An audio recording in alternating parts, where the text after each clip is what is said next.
What is happening, fam? It is your boy, the Sultan of Sativa, the Ayatollah of Indica, the Bobby Fischer of BHO, aka Abraham Lincoln, aka President of the United Bakes of America, Donald Blunt, aka fucking Jimmy Puffett, aka Johnny Hash, aka Willie the Cool Penguin, aka Lord Bongtimore. And I'm here with another brand spanking new episode of Let's Toke About It. And as you'll notice, if you're watching the video, if you're not watching the video, go ahead and get on YouTube because it's going to be up there. You can watch it there. Lord Bongtimore. If you're watching this, you could be watching it on Spotify, which good for you. You will notice that instead of my normal location for where I'm recording my podcast at, the back of my van, hotboxing the shit out of it, the Vanimal, if you will, I am in a nondescript Russian safe house, just like Edward Snowden. Edward Droden. I'm gonna have to add that to the list. Is there a weed name like Edward we could make up with? I'm tasking you. And the reason for that is because as of right now, I'm not smoking any weed. So if I seem a little tense, I seem a little fired up, more so than usual. I've had no tobacco, no weed for a few days now, and thank God for Zins. Jesus died for our Zins, so they're okay. I actually have 2 packs right here. Zin, if you want to sponsor me while I'm not smoking, that's great. Please call Tucker Carlton. Is that his name? Tucker Carlton? What is his name? Carlson, not Carlton. So I'm here. I'm not smoking. So I'm just going to record here. You can watch me on the white background. It's great. If you're new here, normally I'm high as all hell. I'm not right now, so that's interesting. This is the first podcast that I've recorded not on weed, which is weird. I know. But I got a lot to talk about. We got a lot to say. This is the first fucking podcast that I've recorded in the new year. Been trying to get my shit together. For those of you who don't know, if you're new here, welcome. Don't have any annoying advertisements, but I do have a couple sponsors for the show. As of right now, we got Mendo Budsmith, the best fucking weed on the planet. There's the reason that it tastes so good, it's because it's from the legacy market. There's no salts, no fucking bullshit. It's grown hand watered with mineral water from the mountains of Mendo. Nothing but dry soil amendments. It helps to increase blood flow to your dick for those of you who are having some erectile issues. If you're somebody that works out, it can increase your deadlift by about 1,000 pounds. If you have glaucoma, you will see. I don't know. And there's many, many more benefits to it. Also, I don't have any sitting right in front of me. My remaining ones are in my fridge upstairs, my little mini fridge. I keep them cooled out in there. Got some the Magic Mind, which is a nootropic energy shot. It's got full of adaptogens, turmeric, and some other fun stuff. And I'll tell you what, for something that's not filled with caffeine, it's fucking awesome. It's fucking great. I'm not going to say I'm not on any energy drinks because, well, I still have those too. Okay, I don't drink soda, so that's like the closest thing to a soda that I'll drink because at least it's helping me in some way. It's getting me fired up. I am going to crack one here just because I'm fucking in the mood and I got one that I like. So don't worry about it. Magic Mind, I'm sorry. Okay, don't be mad. So, I love you. So for those of you who are new, I don't run a bunch of crazy ads.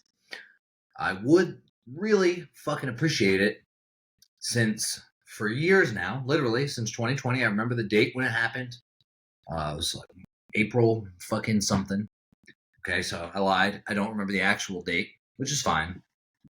But I remember when I started getting traffic throttled for having lots to say on the CUFID situation. And we'll go from about 1,200 story views or so daily to 50, and then even down to 30. It was a wild time. And now, I still face those kinds of things because now visibility filtering, traffic throttling, all that shit is standard across the social media realms. And so the best way for the show to get out and about to other people, and this is an international show, okay? This is not just here in America. I got some friends and fam in Deutschland or Vaterland who are goddamn regular listeners, and I fucking appreciate it. Share it with your friends. Share it with your family. Share it with your enemies. Share it with your grandma. Share it with fucking somebody, if you enjoyed it. If you didn't enjoy it, don't share it. And if you didn't enjoy it, share it and tell them how shitty it is. Fuck it. Whatever you want to do, however you want to carry it, feel free. But I would appreciate if you wouldn't mind, please, sharing the goddamn show. Post it on your fucking Instagram. Send it to your buddies. Over the last few years, I've had to deal with a lot of people in my DMs. Oh, LB, thank you for saying what you're saying. Thank you for sharing what you're sharing. It's a message that needs to be heard. I can't say it because I don't want to lose my job or I don't want to feel alienated from people or whatever. Fine. If you're too much of a pussy to speak up and share the shit that needs to be shared, whether it's about, America, the fucking Illuminati, secret societies, global control, corruption in cannabis, which, funny I should mention it, that is a big part of today's topics. Then share the show, man. Share it. If you're too pussy to say the shit, if you're too pussy to talk about what's happening in the world today, come on, man. Look out for your boy. Share a real one who is willing to say it. I don't think that it's necessary to do a lot of crazy shit. I don't think it's that difficult. Just fucking send them a link. Send them my Instagram. Get them wherever they need to be. And I'd appreciate it. Okay? Maybe you even leave a review. Now, if you are one of the OG homies, you're somebody that's been rocking with me for a while and you're looking to dive in deeper, you're looking to connect, you're looking to be a part of something that is going to be awesome as we continue to grow it and build it, you can join my Patreon, patreon.com/Let's Toke About It. You'll see my Lord Bongtimore logo, the Lord himself, and you can join. It is free for the first week. Okay, you can get in there. You can see what it's all about, what we're doing, and the biggest factor is not only is that a place where you can interact with me on a much more personal level, maybe even get some in-person activities in with me. It's a place where I'm doing a live call 3 Sundays out of the month, 8 p.m. Me and some of my inner circle, where we discuss getting better as humans, right? Becoming more mentally tough, more physically tough. It's a place where we could be honest with each other about the things that we want, the things that we need, and hopefully it'll be a place where you can learn some things from me based on my last 13 years of hard-won life experience in the realm of quitting drugs, real drugs, not weed. That's not a drug. Okay, it's a plant, grows that way. Real drugs, I've been clean about 13 years off the old slapperooski, smackaroo, heron, whatever you want to fucking call it. Thank God that fentanyl was gone, was not really a thing when I got clean. It was still something that we just heard about up in Philly and South Jersey. And, so thank God for that. But, a little bit of background, got clean, was clean for 2.5 years completely, really dove into a 12-step program, learned how to change my life, become a better human, less of a fucking scumbag, less of a piece of shit, how to apply spiritual principles into my life. And I know what you're thinking, because I was probably, if you're anything like me, you were thinking, what the fuck even is a spiritual principle? I had no idea when I got clean. I had to learn that shit. But just for an example, spiritual principles are things that we live by, right? Like such as honesty, open-mindedness, willingness, surrender, humility.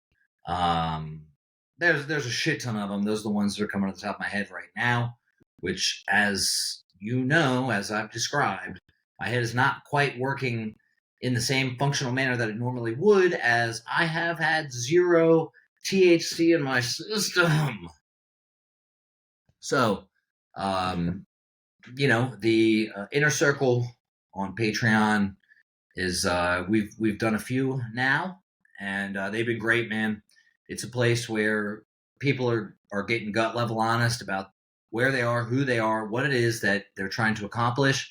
And my hopes are that you can learn some things, share some things I can learn, and we can go out into the real world and continue to push forward the mission of creating a better America, and not only a better America, but a better world, regardless of where you are. And you can take those principles and things learned and the things that we talk about and apply them in your own life. And shit, if you want to tell some people to get in there too, that'd be great. It's not required, like I said. And other than that, I will be sharing things like some of the books that I read, podcasts I'm listening to, the things that I use to help keep me moving forward throughout a regular basis. And, to anybody that's already in there, thank you. I fucking appreciate it, man. It makes a difference in my life, and not monetarily, right? But more so that you believe in the mission and you're down for the cause. And you're trying to fucking ride. What else has been up? Mental toughness stuff.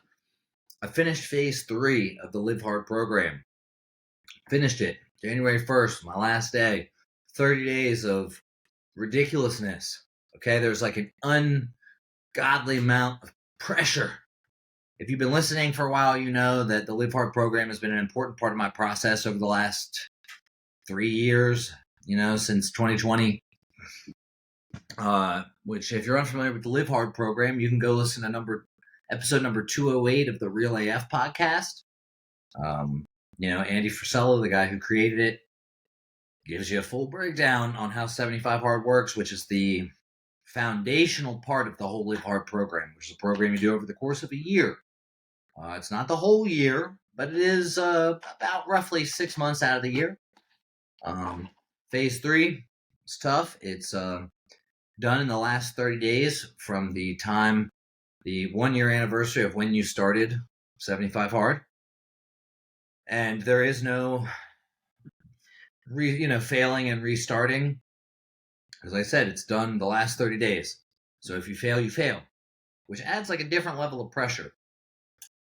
And I think the 2 hardest parts to that were random act of kindness every day and conversation with a stranger, because I have to actually interact with people in order to do that. I mean, not necessarily, but more often than not. And, then you finish phase 3.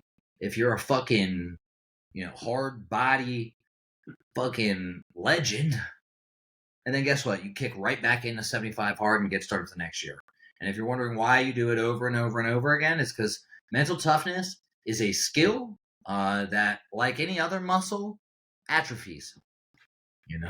If you don't practice it, it's like jiu-jitsu. If you don't practice, you lose the timing. You lose some of the elements of what makes you good. Same with archery, right? If you don't practice shooting your fucking bow, all right, you're going to be off when it's fucking elk hunting season. Sorry. Excuse me. But yeah, finished that. It was rad. It was hard. Back on 75 Hard, which feels easier in comparison. But also, it is difficult sometimes to maintain all the habits. I'll tell you what, before I recorded this episode, I went and took a cold shower after my outdoor workout, which was walking to the store about 2 miles away and walking back. Plus, I had about 20 pounds worth of shit from the store. I had a backpack, and 10 pounds of that was from the 10-pound tube of ground beef that I bought because it was $1 cheaper per pound than the 5-pound pack. So had to get after it. And that's another thing. If you're looking to make some changes in your physical realm, let me know. I can advise you in many, many different ways. And I do a lot of that for free through the First Format. So, if you're interested in just getting in and trying to get better and you don't want to do 75 hard, you don't want to commit, cool. I'll tell you what, they got the Transformation Challenge getting ready to kick off here in a couple days, which First Form, being the bad fucking asses that they are, offers in total this time $300,000 across multiple winners on the best transformation. I'll tell you what, that's not always, you don't have to be some fat fuck that's 350 pounds and loses 150 pounds, right? It doesn't work that way. So again, if you have questions, let me know and I'll gladly get you rocking and rolling. What else? I hope you had a good Christmas. Nice little Christmas. You ever think about how much more people spend on Halloween decorations than they do Christmas decorations now? It's interesting. People leave certain Halloween decorations up all year. Why? Interesting. We're not going to dive into that right now, and I don't want to, but I was just thinking about it since Christmas just passed. It's New Year. Hopefully, you're working on that New Year, New Me. And if you aren't, that's fine. I understand. Some people like to say, well, the real New Year is at the spring equinox. And yeah, 100%. Right? There's a lot to be said for starting a business, starting fitness goals, doing whatever, right? When it's new life at the in the spring, right? As the dead fallen trees start to get some little bit of warmth, some new leaves, flowers start blooming, right? You're fired up and that helps to push you through. But the reality is that no matter what time of year it is, today is the best day to get started. So I would encourage you to do so.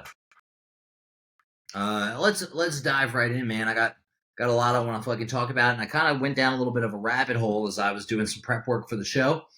I've been seeing some articles, and I'm hoping I got some new people that have recently started following me on the gram based on the episodes I did about some of the TrueLeaf corruption. I'm getting ready to do after I saw an influx of people on a post I commented on about that. I'm going to have to fucking get after this 25-page TrueLeaf corruption, independent research PDF that I have here on the old iPad Aruski that I started going through a little while back, but it was a lot and I was being lazy. Okay. Have you ever noticed that the apple with the bite out of it, I heard that it's supposed to reference the Garden of Eden apple. Do you ever know that? I didn't know that. Who knows if that's real? But recently, over the summer, there was when the recreational bill was coming out. Not recreational, the regulated cannabis bill in Maryland was coming out. They banned a bunch of hemp products and made it so that only license holders, cannabis license holders, were allowed to sell these types of products, and they do it under the guise of safety, right? But we know that usually, just like every other fucking part of the legal process, it all comes down to that fucking bread. All comes down to that money, that moolah, that fucking dinero, that cheese. And,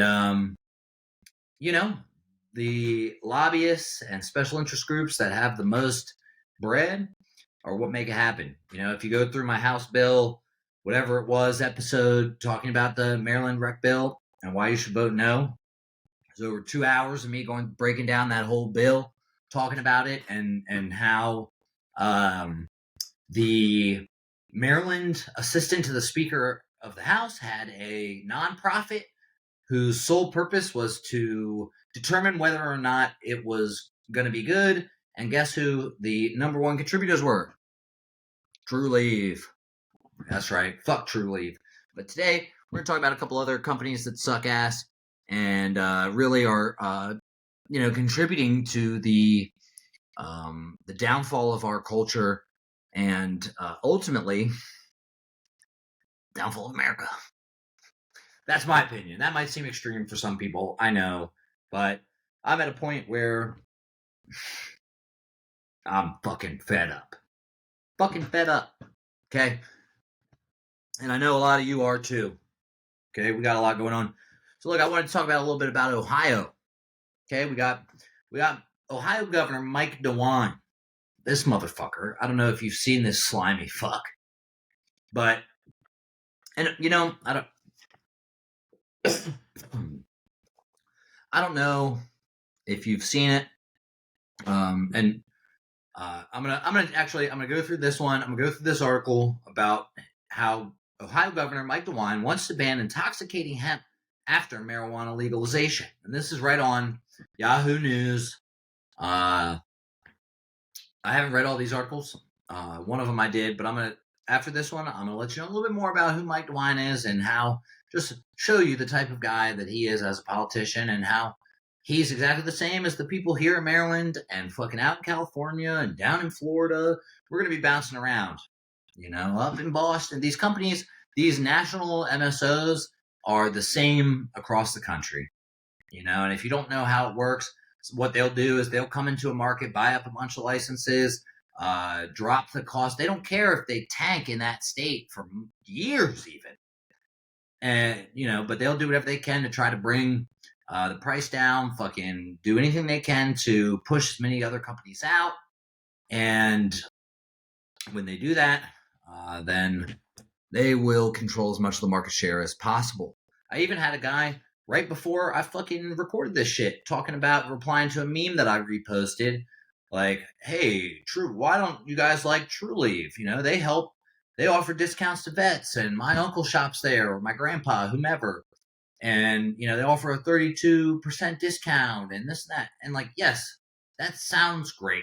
They're giving you a discount on their moldy, old, dried out fucking bullshit. Fucking carts that are doing what they do. Look, it's ridiculous. Anyway, Ohio Governor Mike DeWine wants to ban, and quote, intoxicating hemp after marijuana legalization. So we know what that is. That's the exact same shit that's going on in Maryland, right? Instead of a ban, they just let the license holders do it.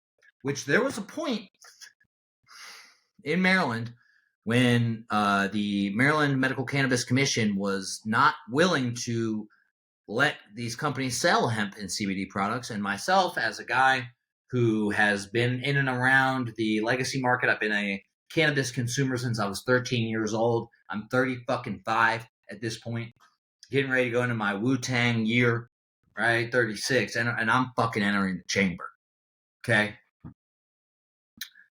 Over 20 years of ingesting cannabis and cannabis products and being a part of the culture and helping get medicine to patients before y'all were even calling it medicine. Right? Researching the endocannabinoid receptor system at 16 years old, watching fucking YouTube videos on Web 1. Really putting my life on the line for the plant. Been arrested multiple times.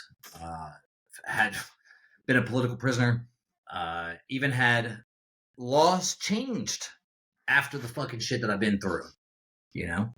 I've dived into that before on another episode. You can go find it. I don't remember which one, but it was down in DC. And they tried to do some weird shit. But I digress. There was a time when the MMCC was only allowing certain companies to sell CBD and hemp products. And myself, as a guy who's been around the industry for a long time, before it was really even an industry, and hemp was a way for me to be able to be a part of what's going on without, with a low barrier to entry. Without millions of dollars and political connections and, lots of lawyers and real estate people and, a whole team of people looking to make bread off of a commodity that they don't even utilize.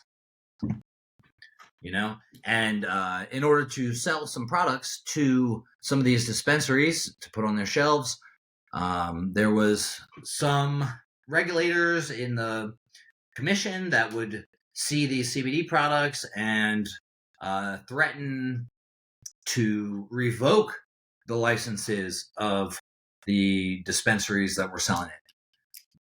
Actually, let me rephrase that. They were actually only going to revoke the licenses of the companies that weren't fully in the pocket of, right? It was cool for Curio to have a whole hemp dispensary and CBD product dispensary outside of their dispensing area, but there was other companies that were not allowed to do it, or else they were going to lose their license. So I had to journey down myself, fucking put on my little fucking lawyer pants, and get in there and fucking argue with them and say, hey, dude, this is bullshit. Y'all are saying it's cool for these people, but not these people, to the point where I had that guy.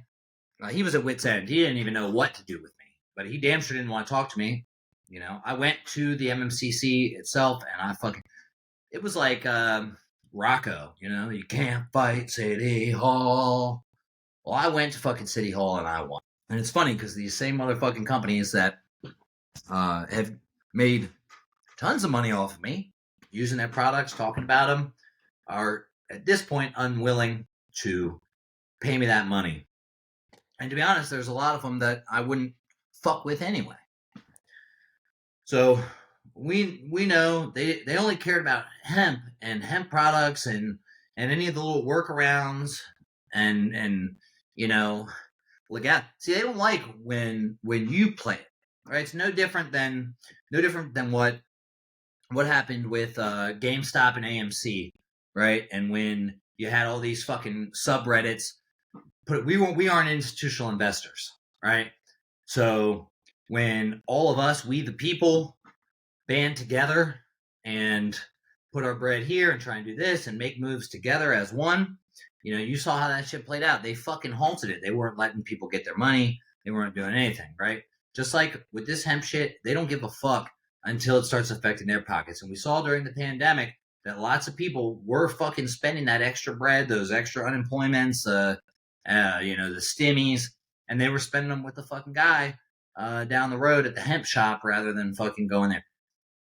And actually, it's not even like that because the dispensaries were fucking killing. You know, companies had $65 eighths. Now those same eighths are $35. Right. If you're interested in the marketplace, there are plenty of people you can talk to about it. They only care once it starts impacting their pockets. When they feel as though they should have more of the market share, they start losing it right after. They didn't care in 2020 when all the extra bread was coming in and they had all that extra margin. But once that shit started to drop, once there were no more stimmies to be had, then it was like, oh, fuck, we got to stick with it. Well, this is dangerous. This is dangerous. We need to make sure that these people are getting safe medication. All right, lawmakers, here's some money. Here's some money. Let's get the regulated market out so we can save these patients. So I'm going to read this headline for the 10th time already. Ohio Governor Mike DeWine wants to ban intoxicating hemp after marijuana legalization. Columbus, Ohio. Governor Mike DeWine on Friday called on lawmakers to ban a product closely related to marijuana, but unregulated for years in the state of Ohio. While answering a question related to House Bill 68, the governor pivoted to an unrelated topic, what he calls intoxicating hemp. Rather than add regulations like DeWine wants for state legalized marijuana, he does not want to allow anyone to sell this separate product. Why? Why doesn't he want that? Let's continue reading. It is intoxicating. It is something that needs to be banned. And again, the legislature could ban it, said DeWine. These hemp products can be sold anywhere in the state of Ohio, and we have no jurisdiction. We have no laws to prohibit that. We could do absolutely nothing. There's a link right under this paragraph. It says Jeffrey Epstein's connection to New Albany's transformation. Apparently, New Albany, Ohio was developed due to Lex Wessner and fucking Jeffrey Epstein, who was his finance guy, allegedly. That's another article I'm not going to get into right now. Maybe I will another time, but honestly, fuck Ohio. DeWine made the comments along a news conference regarding House Bill 68, a bill barring medical professionals from providing treatment known as Oh. Okay, so I actually have this article, too, to read after. DeWine made the comments during a news conference regarding House Bill 68, a bill barring medical professionals from providing treatment known as gender-affirming care that the governor vetoed. Right? That's who this guy is. He's a guy that is totally cool with minors chopping their tits and dicks off. So this should give you, and I wonder why he wants to veto that bill. We'll get into it. He also revisited concerns over issue 2 that he had previously raised about the lack of ways to legally purchase marijuana in the state. He urged the House to pass legislation on the issue. In the past, DeWine has cited that this as a risk because of a black market. I will just say that since the House is coming back next week, this might be a good time to take up and deal again. Something they did not do, which is to deal with the marijuana issue, said DeWine. We still have a situation in Ohio every single day where people can use marijuana. They can possess marijuana, and they can even plant marijuana, grow it, but they can't buy the seeds legally. They can't buy marijuana. DeWine's concerns about the black market seem to be largely tied to the idea that fentanyl-laced marijuana is a major risk. Never in my fucking life have I ever encountered some fentanyl-laced marijuana. Okay? Doesn't happen. Doesn't work that way. I don't give a fuck. You could say that I'm nuts, but I'm not buying into that. It's propaganda. It's reefer madness in 2020. DeWine said fentanyl-laced marijuana is a major risk. However, health experts disagree with this stance. Health experts and me. DeWine said that if the House cannot pass legislation on legal marijuana, he hopes to see them at least address intoxicating hemp.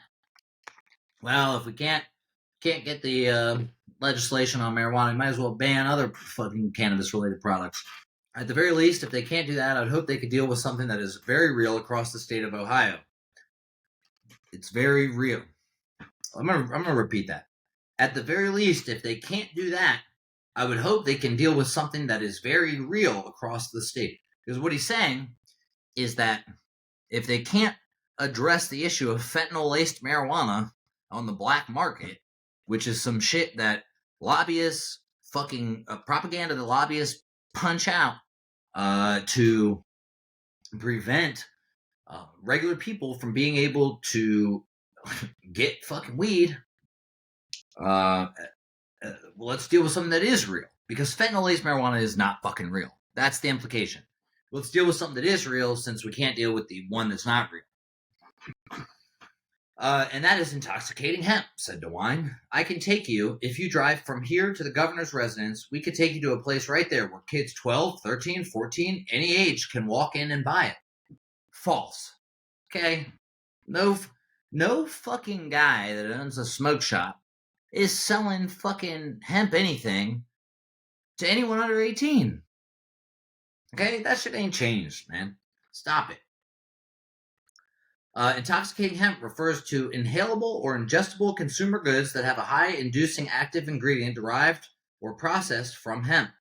The most commonly available of these hemp products contain cannabinoids named Delta-8 THC and Delta-10 THC, which Delta-10 is not actually THC, it's an isomer.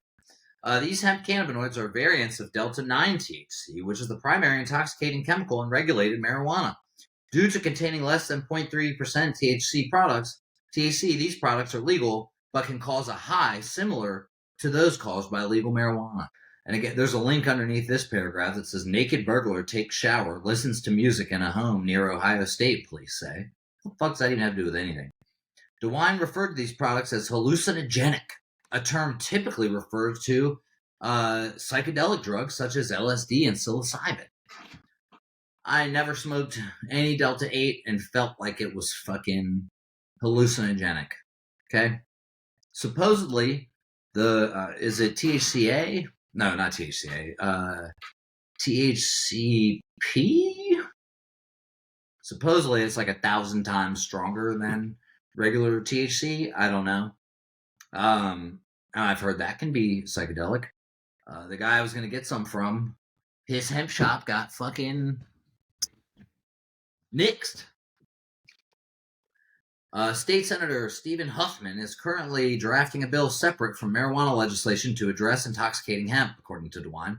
I know the House has said they don't want to take up marijuana in the same bill they do intoxicating hemp, said DeWine.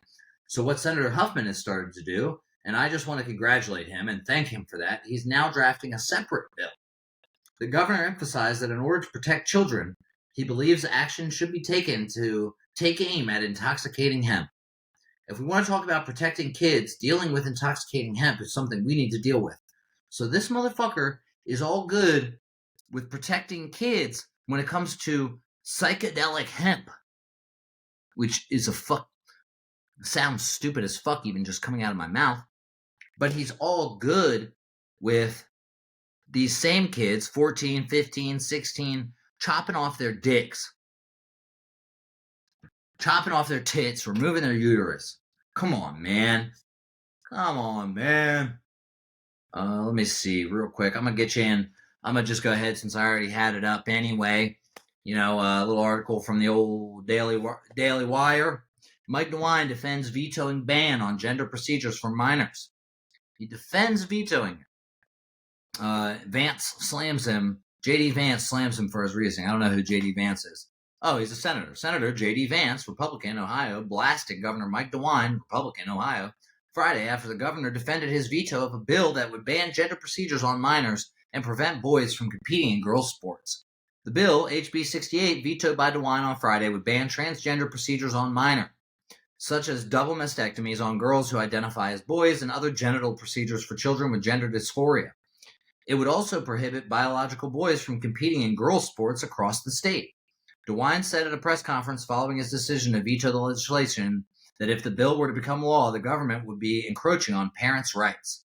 Their kid chopping their dicks off or their tits off should not be a parent and should have their children taken away.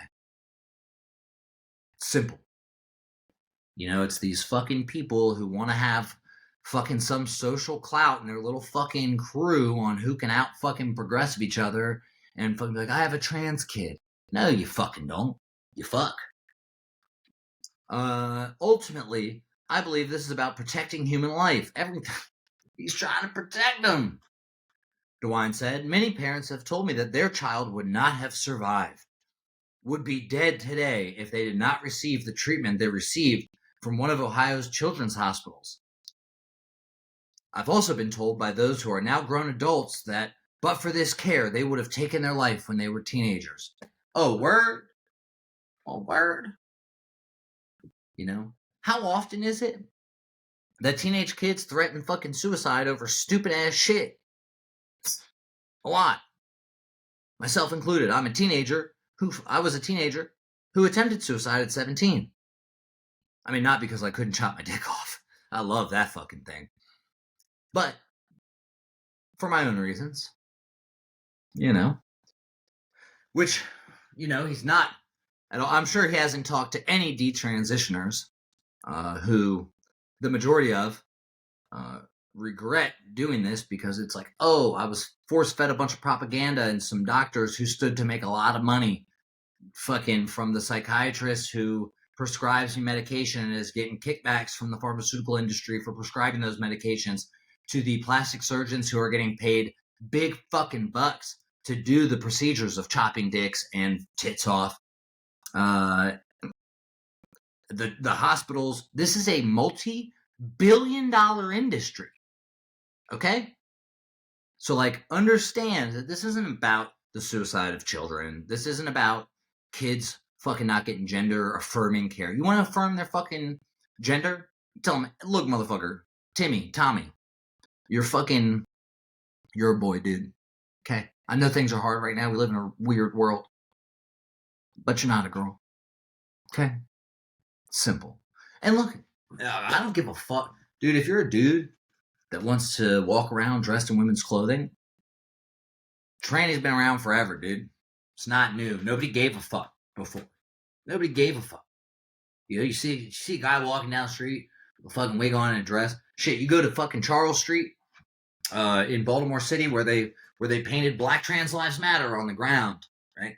Literally, And the shit is so goofy to me because the Black Trans Lives Matter, like street-wide writing on the road, right? I know you saw in 2020 they had all those Black Lives Matter on the road, right? This one said Black Trans Lives Matter, and they did it right on Charles Street, which it's now been painted back over, repaved over, so it's not even there anymore, right? It was only there just to fucking for that moment in time.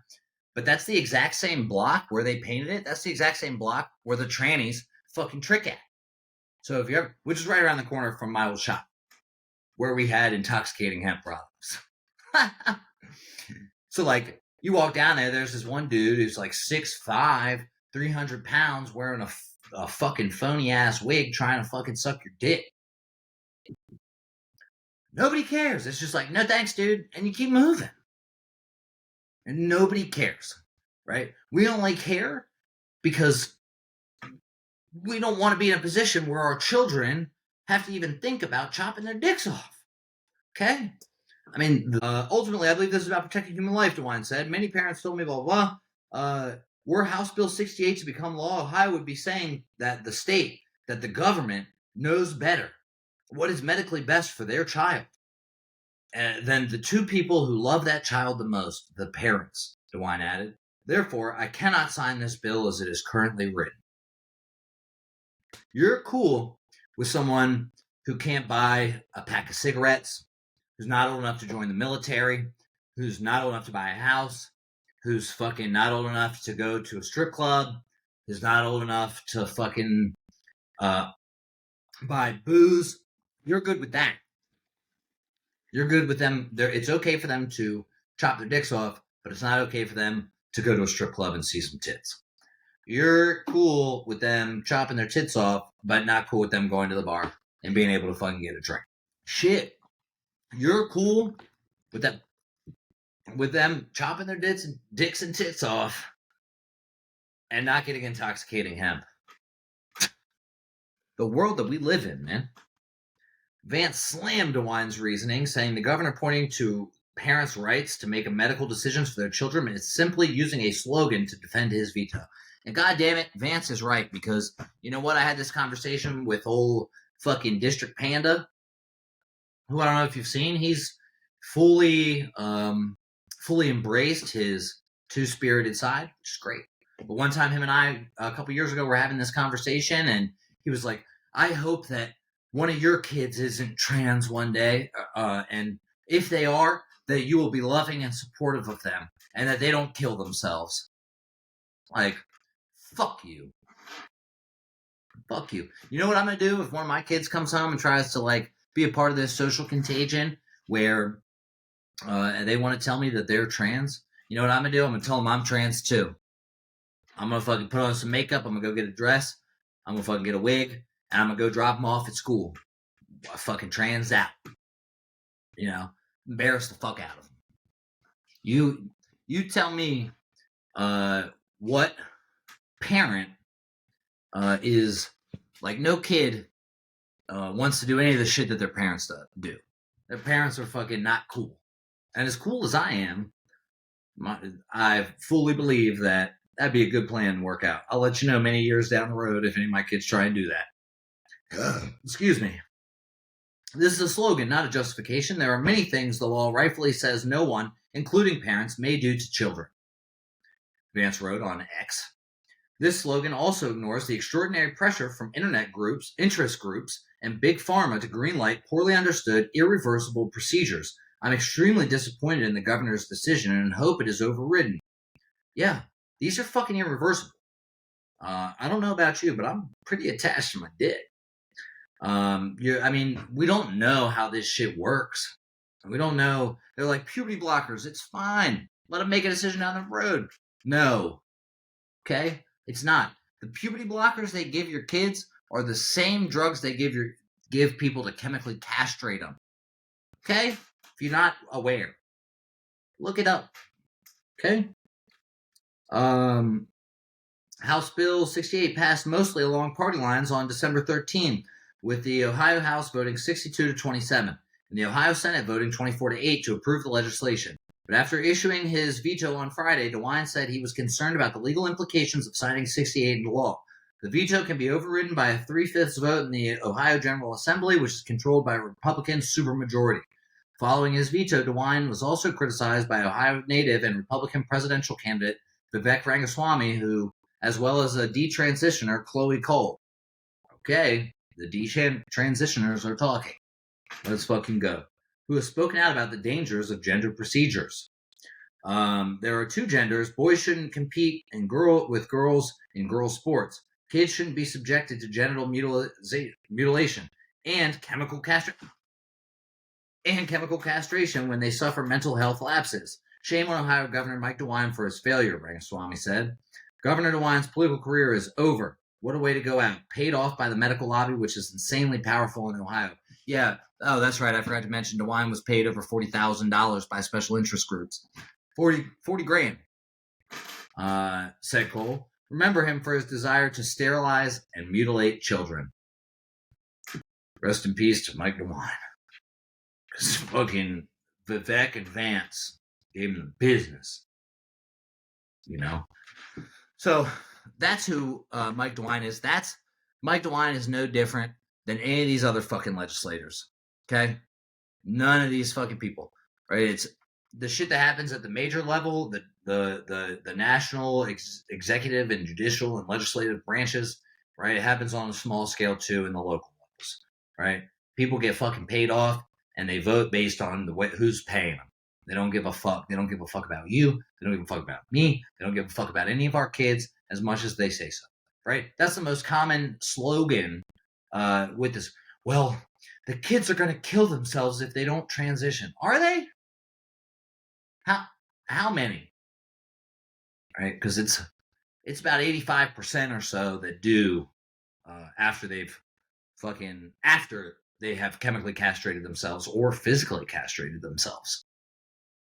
You read some of those detransitioner stories and they are fucked up. You know, so we'll let's continue on with some more corruption in cannabis and everywhere else. So we've got let me see which one was the one that I really wanted to fucking dive into here. There's a couple actually. Early investors poised to this was written.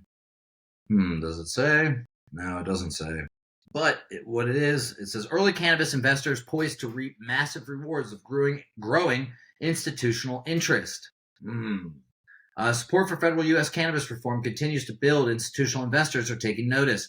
And once they make the leap, investors already in the space are well positioned to reap the rewards. In the next 2 to 3 years, federal rules are likely to shift in the U.S. that will open up cannabis to widespread institutional investment, said Jesse Piltlack, an analyst with Cormark Securities. Size of the opportunity in cannabis is massive, he said. It's billions of dollars waiting in the wings. Billions, you say. And as barriers to investing come down, institutional investors will be ready. Riding the institutional wave, as the entrance of institutional investors will likely boost the value of existing cannabis portfolios, offering solid returns to already building out their cannabis portfolios. When the large block of institutional money comes into cannabis, you're going to see valuations in the U.S. pop, and we'll see a major transfer of wealth and valuation from the Canadian names to the U.S. names, said Brett Hundley, an analyst for Virginia-based Seaport Global. A lot of money we talk to now, whether it's public or private, they're looking to put funds to work in the private U.S. companies to get ahead of the curve. Doing so positions investors to potentially ride the wave of multiple valuation bumps, he said. When you invest in a private enterprise and take it public, that typically carries a value appreciation with it, Hundley said. Then, when the broader scale institutional wave comes in, the hope is you'll see another bump. Is that how it works? Valuations will reset. While valuations may run up in the short term after the flood of institutional investment over time, they will likely level out, said John Wagner, managing director at Colorado-based First West Mergers and Acquisitions. Old school firms use old school traditional valuations when buying companies, and they will stay in those swim lanes no matter what they're buying, whether it's a door lock company or a cannabis company, he said. Look for more valuation discipline by larger and increasingly professionalized cannabis investment practices.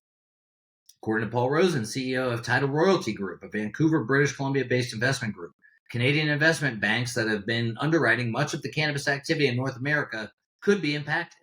The Canadian investment banks that have been covering the industry for some, there is a built-in economic incentive for them to make favorable calls on price targets, he noted. They're providing coverage for the same companies that they helped raise capital for. And the more that stock rallies, the more that brokers make. As U.S. institutions begin to consider the space, Rosen expects to see a deeper analysis on cannabis operators' performances and their proposed path to profitability. As more investors like BlackRock move in, and we have more opinions weighing by investors who are judged on the quality of their picks, then we'll really begin to better understand how to value these companies, he said. Early institutional movers. Here's some of the people, the players. The cannabis industry has already seen some firms testing the waters. In April, vaporizer maker Pax Labs drew in big-name institutional investors to its massive $420 million raise led by New York-based Tiger Global Management, San Fran-based Tau Capital Partners, and Prescott General Partners of the Boca Raton, Florida. Tiger Global has also led fundraising rounds for California-based edibles manufacturers, Plus Products, and cannabis point-of-sale platform Greenbase. My favorite, BlackRock. BlackRock, one of the world's largest money managers, disclosed in regulatory filings that its funds have made an $11 million stake in Curaleaf, which I have that article pulled up next, so stay tuned. Curaleaf Holdings, a Massachusetts-based medical cannabis company. While the investment is small for BlackRock, which has nearly $6 trillion of assets under management, the stake is one of the first publicly disclosed investments by a major institution. Number 3, Bank of America Merrill Lynch, one of America's biggest financial institutions, launched coverage of the cannabis sector. BOA Merrill Lynch analyst Chris Carey initiated coverage of the broader industry and some of its market leaders: Aurora Cannabis, Canopy Growth, Kronos Group, the Green Organic Dutchman, Hexo Corp, and Supreme Cannabis. This isn't BOA Merrill Lynch's first foray into cannabis. Last summer, the bank helped finance global liquor giant Constellation Brands' $3.8 billion investment into Ontario-based cannabis. It was the first time B of A Merrill Lynch financed a cannabis deal. Investors and analysts say the flurry of activity points to one clear sign: interest is quickly building. The number of conversations Seaport Hunley is having with major U.S. investment banks and institutions has ramped up significantly in recent months. The long-only big money managers, the Fidelities of the world, they're starting to do a lot more homework on the cannabis space, he said. While most major institutions have restrictions that prevent them from investing in U.S. operations, they're now racing to get through the cannabis learning curve. They want to know who these companies are and how the market is valuing these companies, he said. Particularly in the last 8 months, a lot of these managers are taking meetings with management teams, U.S.-based. Even though I'm not smoking, I'm still fucking thirsty as hell. Okay, so to dive in on that, right, again, you cannot do whatever you want with weed, but these institutions, they got the workarounds for themselves, not for you. Not for you. BlackRock disclosing 11 million. This, I think, so this is from 2022, January of 22. It's actually a 2-year-old article, so I'm assuming the other article was relatively old too. BlackRock disclosed an $11 million investment in medical marijuana firm Curaleaf, right? Which Curaleaf is all throughout Maryland. They're all throughout fucking everywhere. Okay. I think Curaleaf bought. Who did they buy? They bought Grassroots, I think. Don't quote me. Could be wrong. BlackRock, one of the world's largest money managers, disclosed in regulatory filings they have made an $11 million stake in Curaleaf Holdings, a Massachusetts-based medical cannabis company. So not only do they want to take all of our single-family homes, all of our private real estate, prevent us from fucking being able to become independently wealthy and literally run everything. Now it's weed too, right? So understand that when you're supporting Curaleaf, no matter how small of an investment it is for BlackRock to only put $11 million in, as they manage over $6 trillion in assets, you are supporting BlackRock.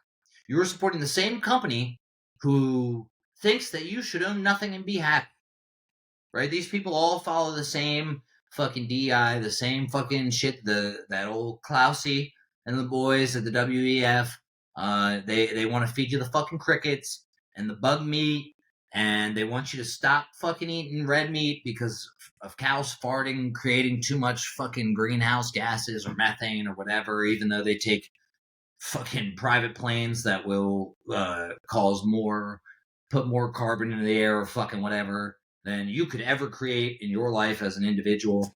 This is who you're supporting. I think it's important to know that, because I know for me, as a guy who comes from fucking the mud when it comes to cannabis, somebody that's put my life on the line.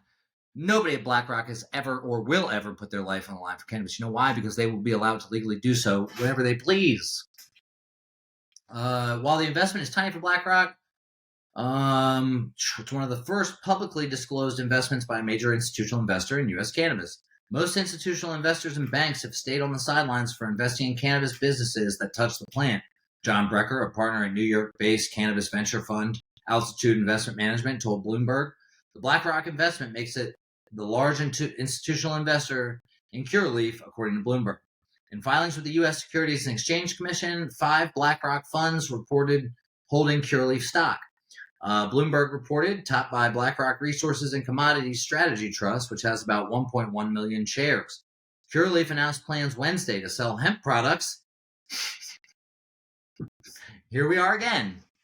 It's okay for these people to sell fucking hemp products, but not you, not me, not you, not fucking anybody else. But Curaleaf and fucking BlackRock can plan to sell hemp products in 800 CVS drugstores in 10 states. So again, when you're buying a CBD product from fucking CVS, know that again, you're supporting BlackRock. You're supporting companies that do not give a single solitary fuck and are actively contributing to the death and destruction of the American fucking dream. That's real shit. That's fucking real shit. BlackRock trades on the New York Stock Exchange under the ticker symbol BLK. I kind of want to see this Curaleaf. Let's just dive right into Curaleaf at CVS, because it's right here. Curaleaf signs a distribution deal with CVS. See what they got to say about it.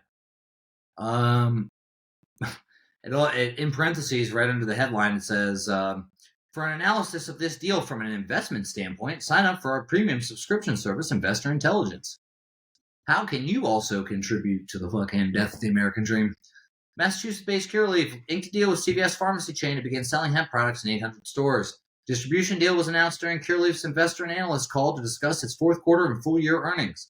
Curaleaf hemp lotions and transdermal patches will start hitting store shelves this week, company executives said. All large retailers are figuring out how their hemp strategy, and will address that in 2019 because there is such a huge product demand. Curaleaf CEO fucking Joe Lasardi said on the call, CVS has more than 9,800 stores in the U.S.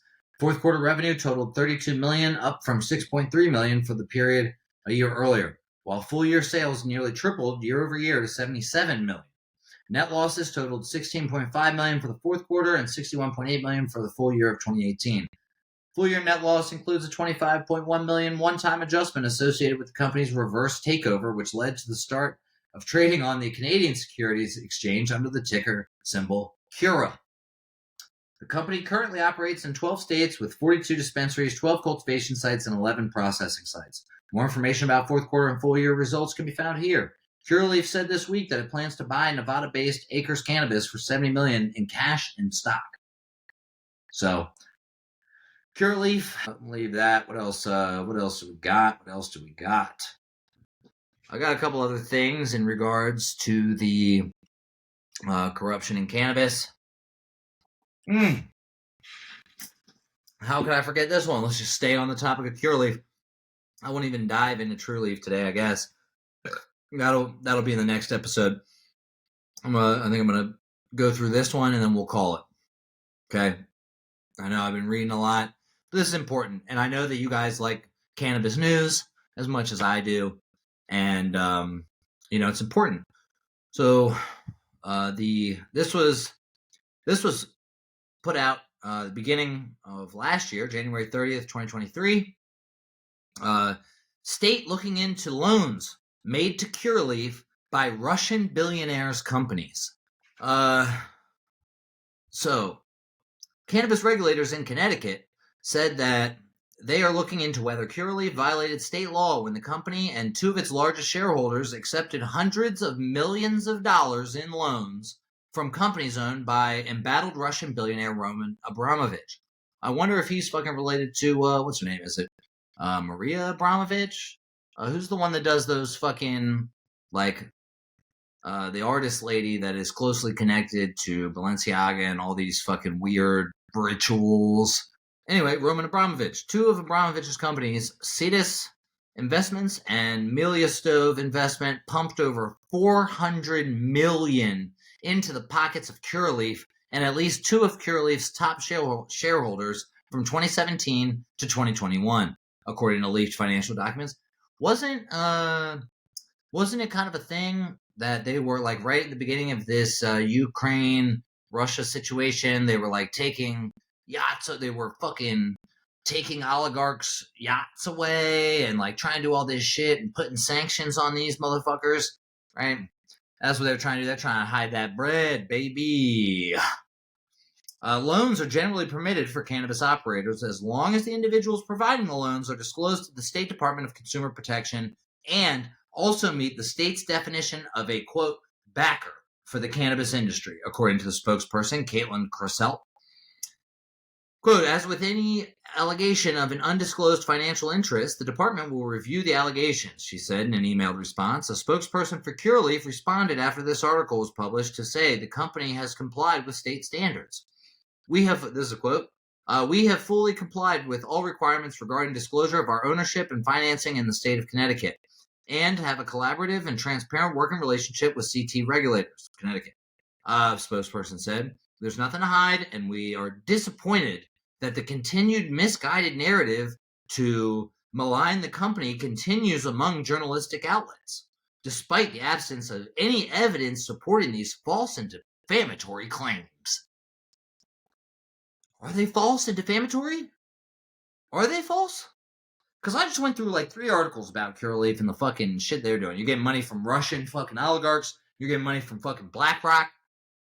You're contributing to the fucking downfall and death of Americans, the American dream. I just came up with that, and I like it. It sounds fucking correct. But these misguided narrative. What's the misguided narrative? That the fucking multi-state operators are not looking out for your interest, but really they are. Okay, it's misguided. We love the patients. We love the people. We want to get them cannabis. Okay? I'd be willing to bet that whoever this spokesperson is, he doesn't even smoke the fucking mids that Curaleaf pushes. And I assure you, it's mids. According to the state's definition, a backer is someone or members of the same family who either owns at least 5% of a cannabis establishment or has a direct or indirect role in control, management, or operation of the business. Aside from his offshore companies holding debt in Curaleaf, it is not immediately clear what stakes or control, if any, Abramovich has over Curaleaf. The reporting revealed a series of loans to Curaleaf founder and executive chairman Boris Jordan and Andre Bloch. I don't know if that's how you pronounce his last name, B-L-O-K-H, so I'm just going to say Bloch. Although, Boris anybody sounds like a Russian fucking guy. I've never met a non-Russian human named Boris. Have you? Not that I like have any issue with Russia or whatever the fuck they got going on, other than investing in Curaleaf's mids. At least invest in a company that's growing some good weed. What the fuck? Chairman, so yes, a series of loans to Curaleaf founder and executive chairman. So, are the loans to the company directly, or are they to these people? Is it really a loan? Is it a gift? What is it? We're talking about hundreds of millions of dollars over a 4-year span. With specific... Oh, okay. So the reporting revealed a series of loans to Curaleaf founder and executive chairman Boris Jordan and Andre Bloch, with specific instructions to invest that money in Paliatech, which became Curaleaf in 2018. Johnson and Bloch are currently the two largest shareholders of Curaleaf stock. Curaleaf began operating as a cultivator in Connecticut in 2014. In 2020, the company acquired a collection of dispensaries formerly owned by Arrow Alternative Care and Grassroots, allowing it to be... Okay, so Curaleaf did get Grassroots, which is a Maryland company too. I think it's like Select now, right? I don't know. They have so many of like these like little fake brands under the umbrella. It's like, hey, this brand is the mids, this brand is the expensive shit, this brand is the fucking edibles, right? So like it confuses you, so you don't know who you're actually getting the shit from unless you read the little tiny fine print on the label as to who owns the license, allowing it to be vertically integrated into the state. Starting in late 2017 and continuing throughout the end of 2018, Cetus loaned about $140 million to Jordan and Bloke, with an additional $85 million loaned directly to Paliatech, which was reported to the SEC. That $85 million was issued in August 2018, but was completely repaid as of December 2019, according to SEC filings. Later, Melia Stove Investment, another company owned by Abramovich, loaned $180 million directly to Curaleaf starting in 2020, with a third of that amount coming in December 2021, within 2 months of Russia's invasion of Ukraine, right when they were taking Russian oligarchs' yachts and fucking repoing that shit. Later, there's been increasing scrutiny of Abramovich and his finances ever since Russia's invasion on February 24th, 2022. The UK and European Union both announced sanctions last March against Abramovich based on his perceived closeness with Russian President Vladimir Putin. Just like I said. 3 months later, the U.S. Department of Justice announced that it had seized 2 of Abramovich's planes through no formal sanctions from the United States have been announced. Okay, so they took his planes, not his yachts. In reports to the Forensic News article, Curaleaf issued a statement on social media defending the initial loan from Abramovich and saying that it had been repaid prior to the start of the war between Russia and Ukraine. That's because people were like, fuck Russia, Ukraine, we love Ukraine, even though it's filled with Nazis. Mr. Abramovich was one of many worldwide sources of capital raised over several years to build Paliatech, a medical cannabis startup that later became Curaleaf, said the unsigned statement. Those loans, which were legal, well-documented, and not secret, were repaid before the start of the war. First of all, it's not a war. Curaleaf noted that Abramovich's vast variety of investments do not necessarily indicate control in these holdings. Paliatech was one of the thousands of companies globally and in the U.S. that were beneficiaries of Mr. Abramovich's financing, including many blue-chip firms and several cannabis companies. Who else? Who the fuck else? Said the statement. At the time, he was a much sought-after investor and a well-recognized businessman around the world. While the narrative has changed due to the current media environment, he remains unsanctioned in the U.S. Massachusetts authorities also investigating. Following the reporting of previously undisclosed loans, independent reporter Grant Smith Ellis reported that the Massachusetts Cannabis Control Commission has opened an investigation into whether Curaleaf's loans were properly reported to the state. The Cannabis Control Commission is aware of these allegations as they pertain to an open inquiry. The agency has no further comment at this time, wrote a CCC spokesperson in an email response confirming Ellis's report. Curaleaf issued an additional statement following reporting from Ellis that also included allegations that Curaleaf concealed a radiation machine from regulators that allowed the company to remediate contaminated flower prior to lab testing, and that the company has been operating an unlicensed research lab since 2019. Hold on. I'm going to go ahead, and I know we said that we were going to be done after this, but I think we might have to dive into that additional statement. This is live rabbit holing with the Lord. Okay? Much appreciated. I'm having a blast. Thank you. We have been working with Massachusetts regulators for over 2 years on this facility, said the unsigned statement. Why does it keep saying it's unsigned? What does that mean? Our facility in Newton received its provisional license from the Cannabis Control Commission last year. We look forward to receiving our final license later this year. In the meantime, we continue to comply with applicable state rules and regulations. On Monday, Curaleaf, through a spokesperson, reiterated that Massachusetts regulators knew of the radiation. They're cool with you remediating the fucking mold. They're cool with it. They're using a radiation machine to remediate your mold. You got that fucking, yo, I need some of that fucking, give me, yo, y'all got that Oppenheimer? I need that fucking A-bomb Zaza. I need that fucking, you got that Hiroshima fire? Told you. Mids. You know why that shit gets powdery mildew and mold and all sorts of shit? Because they don't fucking care. They don't fucking care. They just want to cram as much shit as they can everywhere. And if you think it's solely Curaleaf, it's not. It's all them fucking companies. Verano, fucking Grassroots, Sun Meds, all of them, bro. Fucking all of them. On Monday, the radiation-based treatment of cannabis products at our Webster facility is commonly used in the industry as a safe and effective way to enhance the quality of our flower products. What that means is that our products suck, and so we're going to fucking run them through a radiation machine to try and make them better so we can charge you more money and not tell you about it. Oh my God, this is ridiculous. The company said the machine is, and he said it's a commonly used in the industry, meaning, like I said, everybody fucking does it. Okay. The machine is fully licensed by the Massachusetts Department of Health and is not hidden from anyone. Why is hidden in quotes?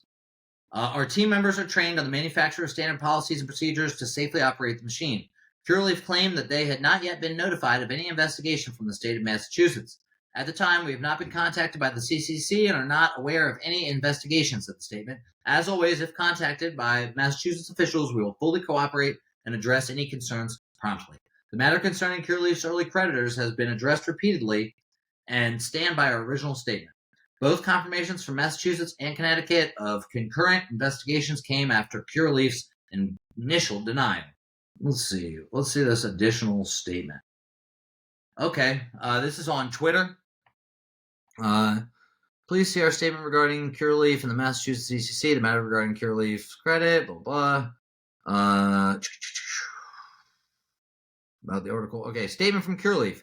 Mr. Abramovich, here's the one, I guess, about Mr. Abramovich. Mr. Abramovich, with many worldwide sources over several years, medical cannabis started. Okay, we already read that. That's the thing. We have been working over here. Okay. Okay, so their statement is what I just read. It's fucking ridiculous, dude.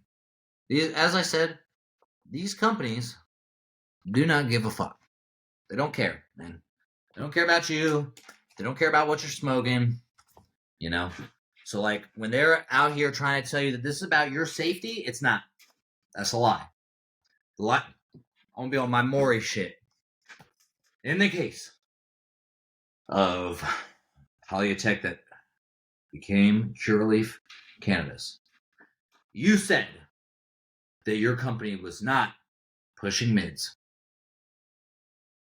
That the lie detector determined that was a lie. In the case of Massachusetts Curaleaf Polytech, you said that these loans from Russian oligarch were all on the up and up. The lie detector determined that was a lie. You know? So, I'm going to call it after that one, and I hope you got something out of this. I hope you could share this with some of your friends, because this is the reality. This is the marketplace. You know, you got all these people out here fucking...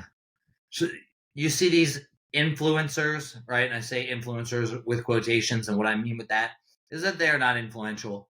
They're just some fuckface that didn't start smoking weed in most cases until it became a regulated commodity, and they found a way that they think they could get some free weed or make some money. In Maryland, that has clearly been the case time and time again with many of these people still running around trying to fucking suck these companies' dicks for a free bag. And that's not how it works, man. That ain't it. You know, somebody called me an influencer once. I said, and what that means is that I've influenced because I have real principles and won't just fucking say that this company's awesome just because they give me some weed. If your weed sucks and you got fucking some weird practices, I'm not fucking with it. It's what it is. You know? Some things to think about. If you want to support this podcast, again, get on let's talk about it.com/ fucking patreon.com/ let's talk about it. You know, join up for the Patreon. I'll be sharing links to all sorts of stuff, fun stuff, probably doing the daily laws again. And, like I said, we got a live call 3 Sundays out of the month talking about growth, personal development, mental toughness, spiritual principles, how to live a better life, than the one that we're currently living. How to be cool with who you are, regardless of what fucking anybody else says, thinks, or does. You can go to firstform.com/ElliotAces and get you some fucking supplements to make yourself healthy. And there is no magic pill, not be all end all, but you can there's enough shit on there. You can start upping your protein intake, which will help with hormonal regulation. It helps with fucking muscle growth and development after you've been working out, getting after it, because you need to be working out and you need to ingest more protein. Okay? They try and tell you all this shit. It is not the case. Most Americans have micronutrient deficiencies. Get you some fucking microfactor. It will help you with that. If you got old man joints doing jiu-jitsu like me, get some joint mobility. It'll help fucking replenish your synovial fluid to your fucking... So you'll start walking around like the Tin Man. And you'll actually be able to fucking do a little jig. So, with that being said, Bongtimore out.